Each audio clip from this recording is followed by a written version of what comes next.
Tuvot Daf Samertet. Bonjour, aujourd'hui je suis intéressé, si vous me permettez, de dévier un petit peu des sujets directs qui se trouvent dans nos dapim. Je pense qu'on a vu suffisamment de sugyot, suffisamment de sujets à propos de Masechet Tuvot pour qu'on puisse maintenant faire un pas en arrière, entre guillemets, pour faire essayer de voir une vue d'ensemble à propos de l'Aktuva. Qu'est-ce que c'est l'Aktuva? Essayer de comprendre qu'est-ce que veut dire chaque chose de l'Aktuva.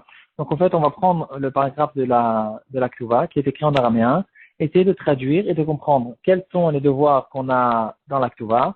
Essayer de comprendre, en fait, c'est quelque chose que il y a bien un moment dans la vie où il faut apprendre, il faut étudier quels sont nos devoirs les devoirs qu'on a pris sur nous le jour du mariage, et de faire comme un zoom out pour essayer de comprendre et d'approfondir un petit peu tous les devoirs qu'on a dans l'Aktuva. Ça va prendre, à mon avis, plusieurs shiurim. Je ne sais pas encore si c'est 4 ou 5 ou peut-être plus de shiurim. Donc, ce ne sera pas le sujet direct qu'il y aura dans nos dapim, mais quand même, c'est quelque chose de vraiment intéressant et de base de vraiment essayer de comprendre quelle est la structure de l'Aktuva, pourquoi elle a été écrite de cette manière, quels sont les halachot qu'il faut faire attention dans l'Aktuva, et surtout, quels sont les devoirs qu'on a dans l'Aktuva. Il y a bien sûr des expérimentiers qui ont été rédigés là-dessus.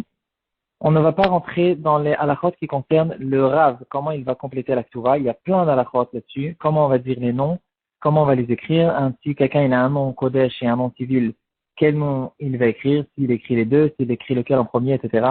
Comment on écrit chaque ville, etc. Il y a beaucoup de halachot là-dessus, donc ça c'est quelque chose qu'il faut vraiment beaucoup de connaissances.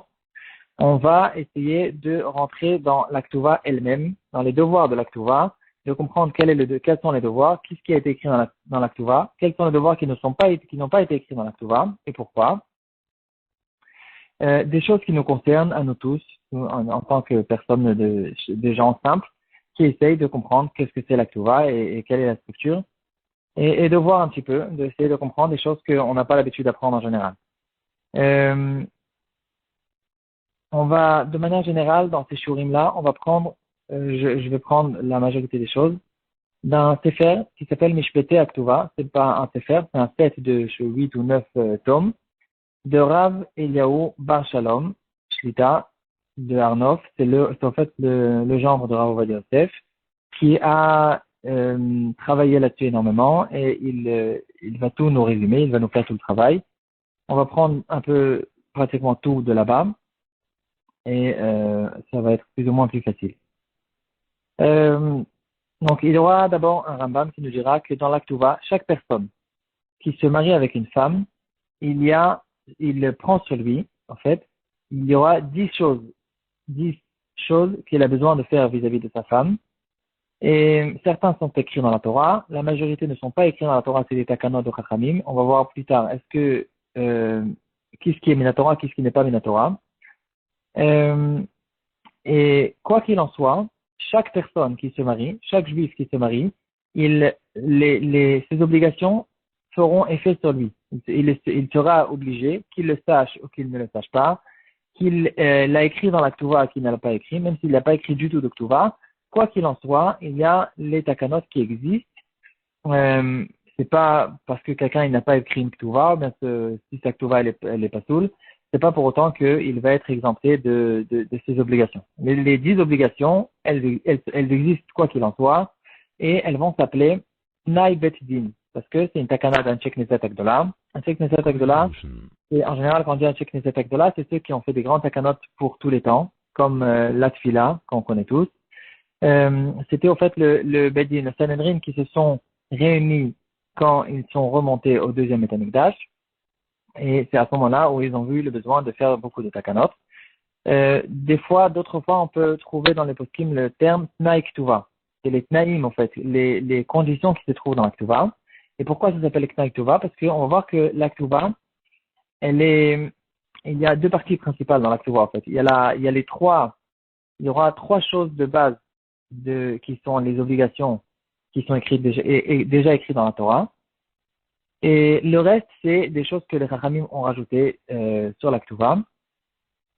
Et toutes sortes d'obligations, toutes sortes d'organisations, comment on va arranger tous les problèmes d'argent qu'ils peuvent avoir et qui peuvent exister. comme on l'a vu longuement déjà dans beaucoup de sugyot. Encore un point qu'il faut connaître avant d'arriver à la liste des 10 choses. Il y avait deux périodes dans l'Aktuva. Au début, quand ils écrivaient l'Aktuva, il y avait écrit dans l'Aktuva que ce qu'on appelle Ktuva. Ktuva, c'est la somme de base, la somme que les Chachamim nous ont donnée pour donner, comme on a vu, pour une Betula, elle va recevoir 200 zouz. Pour quelqu'un qui n'est pas Betula, elle va recevoir 100 zouz. C'est en fait la somme qu'elle va recevoir pour recommencer une nouvelle vie dans un cas où le mari il est mort ou bien il a divorcé. Et au début, en fait, la Ktuva, elle était désignée que pour cette chose-là. Ça fait partie des 10 choses. Aujourd'hui, on écrit dans la Ktuva beaucoup plus de choses. C'est que plus tard, les Chachamim au courant des générations, je ne saurais pas vous dire exactement c'est quand et comment, mais il y a une certaine évolution, c'est quelque chose qui a évolué au courant des générations. À l'époque, il y avait écrit dans la Ktuva que c'est justement ce Mané Mataim, et plus tard, au courant des générations, les Chachamim, ils ont rajouté, jusqu'à que la Ktuva est arrivée devant nous dans notre génération, avec tous les rajouts et tout ce qu'il faut, et tout, comme la Ktuva, comme on la connaît aujourd'hui.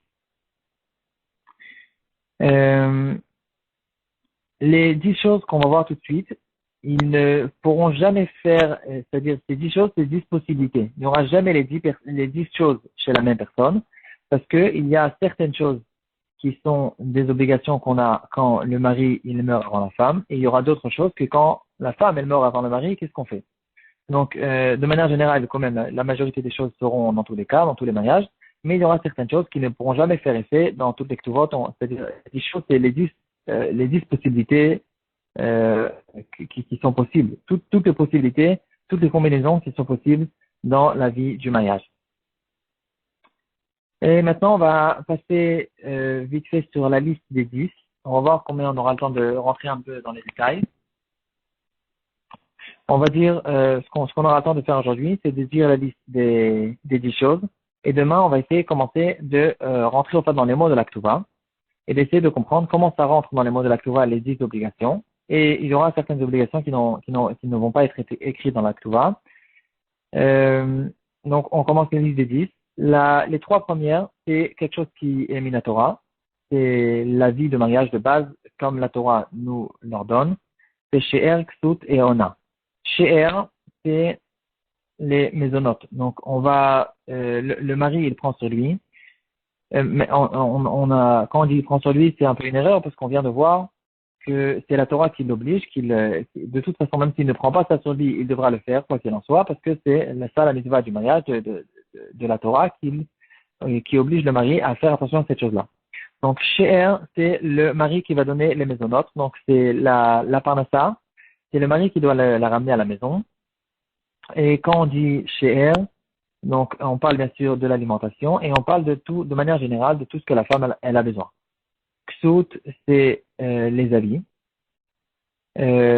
Donc ici, quand on dit les habits, c'est pas forcément que les habits, c'est toutes les choses qui sont nécessaires pour une vie normale, mais qui sont extérieures au corps. Donc, She'er, c'est l'alimentation, c'est la vie elle-même. Et Ksut, c'est ce qu'un être humain a besoin. Donc, c'est des habits et l'habitation. Ona, c'est la mitzvah du mariage lui-même, les relations. Et donc, par dérivé, la mitzvah de Peria Verivia. Et c'est aussi, ça fait partie des choses que le mari doit faire envers sa femme et la femme doit faire envers son mari. La 4e chose, c'est là, on passe, et on va voir 3 choses qui ne sont pas écrites dans la Ktuva, parce que c'est des choses qui sont dans des cas difficiles, de mauvais cas, et on ne veut pas, le jour du mariage, poter la Satan, on ne veut pas ramener ces cas qui sont difficiles, mais quand même, c'est des choses que le mari a l'obligation de faire envers sa femme. Donc, la 4e chose, c'est de la guérir dans un cas où elle va être malade. La 5e, c'est si elle a été capturée par des goïms, alors il doit la délivrer. Puis bien du goïm. Si elle a été emprisonnée, il doit tout faire pour la faire sortir de la prison. La 6e chose, c'est de l'enterrer dans un cas où elle va mourir. On passe à la 7e chose. C'est ce qu'on appelle la Ktuva elle-même. La Ktuva elle-même, c'est la somme qu'il va donner dans un cas où il va la divorcer, ou bien il va mourir avant elle. Un mané pour une femme qui n'est pas Betula et 2 manés pour une femme qui est Betula, comme on a vu longuement dans les sugyot de l'Agmara. Quand on a parlé aussi de Tosefet Ktuva, ça fait pas partie des 10 choses parce que c'est pas une obligation de donner la Tosefet Ktuva. On a vu qu'aujourd'hui, on a tous l'habitude de rajouter des grandes sommes dans la Ktuva. Maintenant, on parle que des obligations qui sont de toute façon, qui sont existantes, de toute façon, quoi qu'il en soit, même s'il n'a pas écrit dans la Ktuva. La 8e chose, c'est les mésonotes et l'habitation. Donc, l'alimentation et l'habitation après qu'il soit mort. Donc, on a vu déjà qu'il doit faire, il doit les donner avant, au courant de toute la vie. Dans la vie de tous les jours, il doit les donner l'alimentation et l'habitation. Ici, on va voir que les Chachamim ont fait une takana, que même si il est mort avant elle, dans un cas où il est mort avant elle, alors elle va continuer à prendre de l'héritage, tout ce qu'elle a besoin. Donc, elle va manger sur le compte de l'héritage, elle va continuer à habiter dans la maison sur le compte de l'héritage, même si la femme n'hérite pas son mari, et ça va chez les enfants, quand même, elle aura le droit de prendre ces choses-là, tant, bien sûr, qu'elle n'a pas demandé sa ktuva. Le jour où elle va demander sa ktuva, alors elle a perdu l'alimentation, parce qu'en fait, c'est ou l'un ou l'autre. Dans un cas où elle a demandé sa ktuva, donc elle a demandé sa somme de 2 manées, par exemple, dans un cas où elle s'est mariée en tant que Betula, alors ça, c'est la somme qui est désignée pour qu'elle puisse recommencer une nouvelle vie. Donc le jour où elle a commencé, elle a demandé sa ktuva, en fait, elle est en train de dire par là qu'elle veut recommencer une nouvelle vie, elle va recevoir sa somme et donc elle ne pourra plus recevoir les maisonnotes et l'habitation. Donc c'est ou l'un ou l'autre. On passe à la 9e chose, ça c'est la sugia en fait qu'on va voir dans notre DAF, c'est les maisonnotes que vont recevoir les filles. Quand il y a les filles qui sont nées de ce mari et de cette femme, de ce mariage, donc c'est des filles qui appartiennent aux deux, alors ces filles-là, elles vont recevoir aussi des maisonnotes, malgré qu'on sait tous que dans la Torah, les filles n'héritent pas. Quand même, on ne peut pas laisser des petites filles qui ne sont pas encore mariées ou qui sont encore petites, sans avoir une possibilité de manger ou d'habiter. Donc ici aussi, les filles vont prendre sur le compte de l'héritage. Les Rachamim ont fait une takana elles vont prendre ce qu'elles ont besoin, leur alimentation et leur habitation sur le compte de la Yerusha jusqu'au jour où elles vont se marier ou bien qu'elles soient suffisamment grandes pour qu'elles puissent se débrouiller toutes seules. La 10e chose, c'est ce qu'on appelle Ktuvat Bnin Bichrin. C'est aussi une halakha qu'on retrouve, on a déjà vu, je pense, dans la Gemara. C'est dans un cas où la femme, elle est morte avant le mari. Alors, dans ce cas-là, puisque la femme, elle n'a pas eu le temps, elle n'a pas eu l'occasion, en fait, de recevoir sa Ktuva, son mané et son mané au mataïm qu'elle était censée recevoir. Alors, les enfants de cette femme, ils vont recevoir la valeur de la Ktuva,